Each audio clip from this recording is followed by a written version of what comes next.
好，有關於安氏的案子，我們趕快來看到是荷蘭斷供反送中國大禮哦。安氏竟然是在330天內滿血復活了，而且他對全球狂交了400億顆的晶片，尤其這當中12寸的國產平台成本最高，直接砍半。甚至還索賠了80億來反攻控制權。今天就這些議題，我們會深度剖析。好，荷蘭原本想要一刀掐死中國大陸，觀眾朋友還記得嗎？去年9月，我們當時在談的這件事是荷蘭，它政府介入安氏半導體的治理權，停止向中國供應原本來自歐洲的，包括了他們的6寸跟8寸的晶圓哦。那麼當時外界就質疑，沒有歐洲的晶圓，安氏到底能夠活多久呢？我們來看到具體數字。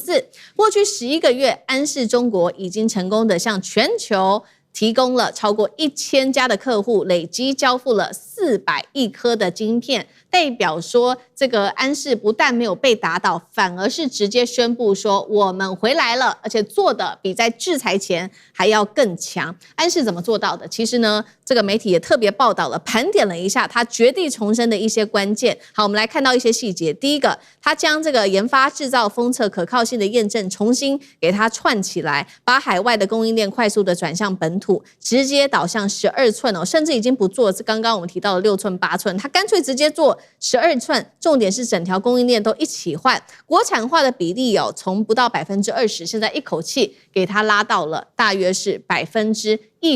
哦。所以今天節目一開始，我們先請教楊老師怎麼看安氏中國是如何在300天之內重新拼起的全新供應鏈？荷蘭斷供反而給中國大陸的半導體自主化一份很重要的大禮嗎？楊老師怎麼看？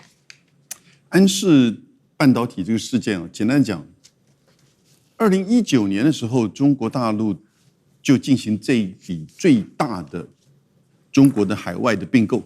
那個時候高達有將近270億人民幣，然後取得了安氏半導體100%的這個股權，那一直就到2025去年的9月30號，突然之間荷蘭政府就一紙命令，就認為安氏半導體的歐洲以及中國的這個廠，那事實上可能掌握了關鍵的技術，所以要拿回控制權。那這裡面就發生到的問題是，在整個安氏半導體後來這1-2年，它大概的整個供應量46%是提供給中國大陸，22%是給歐洲，6%是給美國，所以它主要的客戶其實在中國大陸。然後，但是呢，它有60%到70%是做車用半導體的提供，在中國、在歐洲都是如此。那現在他就認為說，他這個掌控的比例過高，荷蘭把它整個拿回來，這根本就是一個無理的這種掠奪，也不是要國有化，也不是政府的收購。那結果後來我們發現到的是，那中國大陸在中國的安氏半導體就開始自主，就不聽母公司的話，母公司被荷蘭掌控嘛。那然後呢，你會發現到，其實它大部分的製造市場，那尤其很重要的封裝，其實都在中國。那現在呢，它就用3個方式。第一個，它降維打擊，也就是說，它現在不做那個6寸、8寸的，它就集中在做12寸，也就是說，做成熟製程的這個部分，然後很快的，它就取得了100%的這個供應。那同時呢，它的封裝的這種優勢封裝加測試，還有呢綠色通道，因為這個時候很多車廠都不是在幫安氏而已是在幫自己。很多車廠自己面臨到它的車用半導體可能這個斷貨了，所以當他們做出來之後呢，很快的綠色通道做檢驗，也取得認可。當然，這也表示說安氏在這個過程當中也很快的掌握它的技術，所以它的成熟技術，因為它是做12寸的，它不受光刻機的這些的這個限制。所以才會有這樣子的過程。但當然呢，它也不只是在針對中國大陸的這個市場，針對全球市場，現在超過3000家，不只是車用，很多的層面，它也恢復到它的這個產能跟它的客戶關係。可是呢，也的的確確有一些高端的車用市場，它其實是被迫放棄。那這個時候呢，當然我覺得接下來就是他努力的這個方向。那既然成熟的都已經技術得到確認。然後呢，如果技術的攻克成功之後，我覺得其實大家還是回到過去那種傳統的客戶關係。這個時候你發覺到荷蘭在這個問題上就搞個寂寞，而且把自己的名聲給搞壞，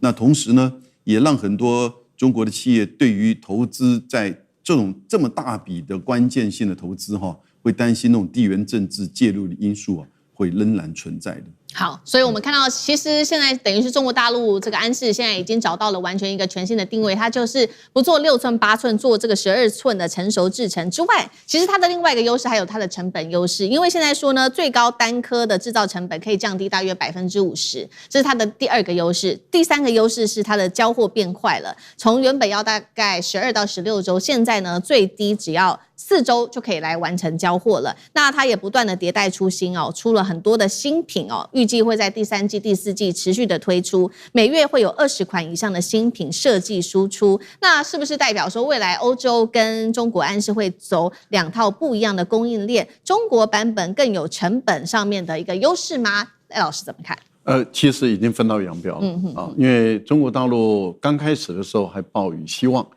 希望荷蘭這個國家它是講法治的但是很明顯的，荷蘭這個國家不講法律，不講法治很明顯的是非常無理所以一方面在法院上，法院本身的判決到目前為止也在延宕所以都沒有在解決問題。那這個本來就是一個政治的一個事件政治的事件，那中國大陸希望用政治的方法來解決，政治不能解決，那就走司法的問題了。司法到現在還沒有給中國的文泰一個公道所以這個司法的還在走。但是中國不能夠任荷蘭這樣宰割也不能任這個事情就這樣拖在那裡。所以安視中國或者中國安視它採用的策略非常的明確，跟歐洲完全切斷。所以它完全不再用歐洲的任何產能，也不再用歐洲的任何技術，它自己本身用中國自己的技術來走。所以它事實上是跟歐洲已經分道揚鑣了，這是第一個。第二個呢，它利用中國的優勢，也就是中國在晶片這個部分成熟製程的晶片，因為我們當時在這個節目中也分析過了，中國完全可以彎道超車，技術超車。為什麼？因為中國在成熟製程這個部分是在國際間，甚至在兩岸之間，大陸是不遑多讓的也就是說，台積電並沒有佔有絕對的優勢台積電佔有的優勢是這些先進製程的，而不是成熟製程。成熟製程這個部分，大家都知道，中國大陸是佔全世界最強大的優勢地位，60%以上都在中國大陸所以你想想看，有這樣的一個半導體廠做支撐，剛剛永明兄有談到了封測這個部分又有這個優勢，整個結合起來，那你想產能在中國可以100%供應，所以它的技術是完全跟歐洲脫鈎了，所以它是100%的國產技術，那完全在中國生產，而且它的成本可以降到這麼低，交貨時間更快，那你想它本身的競爭力當然就比歐洲的還有競爭力了。所以我個人認為說，中國大陸目前來講安視中國的成功我們講說滿血復仇，但是我覺得這個仇還沒報，這個只是先擺脫原本被於歐洲安視荷蘭的控制，中國走出來的，這第一個。第二個，有多少歐洲廠是在中國？事實上他們要用的就不會是從歐洲進口，是從中國進口的這個晶片了，因為很多歐洲的汽車廠在中國，它用的就是中國的安視鏡的產品了。是，那這個跟歐洲已經脫鈎了。所以我個人覺得，歐洲的這個安視只會越來越衰敗，越來越小，而中國的安視會越來越大。但是這條官司案還沒了。另外，中國對於荷蘭的這樣的一種背信忘義，而且想要併吞中國的企業的這個行為，中國不會放過荷蘭的。對，目前荷蘭的轉運地位事實上已經在削弱嘛。是，原本中國很多的轉運事實上是透過荷蘭，我們很明確的看到荷蘭在中國的影響力跟地位也一直在衰弱中。我覺得未來的政治的反擊還是會有的。對，如賴老師看到說，這個中國大陸對於荷蘭的政治反擊是完全還沒有停下來的。所以最新呢，其實在今年的5月份，中國是直接在法律戰的部分繼續的打下去，他直接一狀告上法院，就是告安視。他要求說，接下來不管怎麼樣，因為現在荷蘭等於還是控制着安視的，那麼他希望把股權跟控制權都拿回來，還求償最高達到了80億人民幣的金額。我們剛剛說了嘛，雖然他這個絕地重生，但是還沒滿血復活。因為呢，我們看到其實呢，文泰想要完全掌控安氏，但是還是卡住的。部分的海外公司還是不聽文泰的，所以上半年的營收其實只有15億人民幣，反而是虧損大約達到4億元左右的。接下來中國政府還有什麼手段能夠幫安氏討回公道？那酈將軍又怎麼看？這個安氏這個晶片哈，它不是什麼先進製程哈，更不是什麼連成熟製程都提不到，它叫什麼晶片呢？它叫雞飼料晶片。為什麼叫雞飼料晶片呢？你知道餵雞來講的話，這個雞飼料不怎麼值錢哈，這個啥地方？可是你雞不吃雞飼料，它就長不大，你知道？那同樣安氏這種半導體的晶片就是這種東西，就是說你車子。你現在先進的車子，如果說你不裝這種晶片，你車子就沒辦法賣出去。因為我們簡單來講，比如說車子來講，跟車的像現在來講，大家開車哈要有跟車的這種功能哈，对不對？要有這個後視鏡，旁邊要有車道變換車道的時候要有警示的功能等等哈像這些來講都需要晶片，所以一輛車就要用到很多的晶片。所以安氏不是很先進、很先端哈，它只是一般的这種晶片。但是這一家安氏半導體原來是荷蘭的公司哦，它因為經營不善就快要倒了，你知道，在2019年的時候，中國的文泰科技就把它收購，所以它變成是文泰科技下面一個旗艦公司。當然最後在2025年的時候，荷蘭政府用這個強硬的手段，硬是把這個安氏這個半導體它的管理階層取消掉張文正，張文正原來是 CEO 嘛，取消就不讓他限制他。不可以去經營這家公司，可是你要知道，這個半導體從研發到這個生產就是封裝了到最後銷售都是中國在做。那原來在荷蘭那邊只做什麼呢？他只是交給德國，在德國的漢堡還有英國的曼徹斯特做6寸晶圓的晶片，6寸晶圓那麼小嘛不要小。那當然它能夠切割出來的那種晶圓，那叫晶圓。然後如果切割出來，它當面積比較小，那現在做到12寸，切割出來的晶片就會比較多嘛所以它成本可以下降。當然了，這官司繼續打下去，可是這個中國也這個文泰科技也不是省油的燈它之前他就不要在荷蘭打官司，因為你荷蘭法院不公正嘛，所以我在中國這邊提告，在中國的東莞人民法院提告，告什麼呢？告反外國制裁法，用這條來告控告這個荷蘭政府構成所謂歧視外國這個製造這個條約相關條約，他依據這個條約要你賠80億，那同時起訴有哪幾個？荷蘭的6個人。大家不要小看，你說在中國告荷蘭公司的人有沒有影響？我跟你講，影響可大了。為什麼？就像是剛剛賴教授所講的一樣，這個半導體很多是供給汽車用的。那試問一下，包括德國的汽車，還有很多全世界的汽車這個哪一家汽車不是在中國生產製造？那你看看你文氏這你荷蘭的這些企業的人員要不要到中國來談生意？那你如果到中國來談生意，這6個人，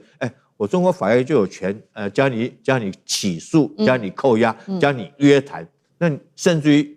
這個你要進來談生意，我就有權去這個抓你，那你生意還做不做？所以你不要小看這一招，這招其實很狠的。你是不是荷蘭公司來講的話，你那邊的部分人你就不可以到中國來談生意？可是很多的汽車、很多經銷是在中國經銷的，那你要不要到這邊來？你當然要到中國來。你到中國來，中國法院就可以依據這條把你約談。那你其實生意還不要談，你生意還不要做，你根本就不要做生意。所以我跟你講，這招很狠的，根本就是釜底抽薪。好，謝謝酈將軍。那我們休息一下，馬上回來。觀眾朋友們，我們要開會員頻道啦！因應呢美中、中東還有印太的亂局，你看到的是新聞，我們看到的是背後誰在操控這個世界。加入會員可以取得獨家視角的通行證，你將優先取得更深的觀點判讀，包括了核心真相分析、歷史脈絡拆解、局勢推演邏輯。同時解鎖會員勳章、優先互動權、問題解析、幕後花絮，支持我們制作高品質的影片。點擊下方的加入鍵，一起成為戰友吧！我們會員頻道見。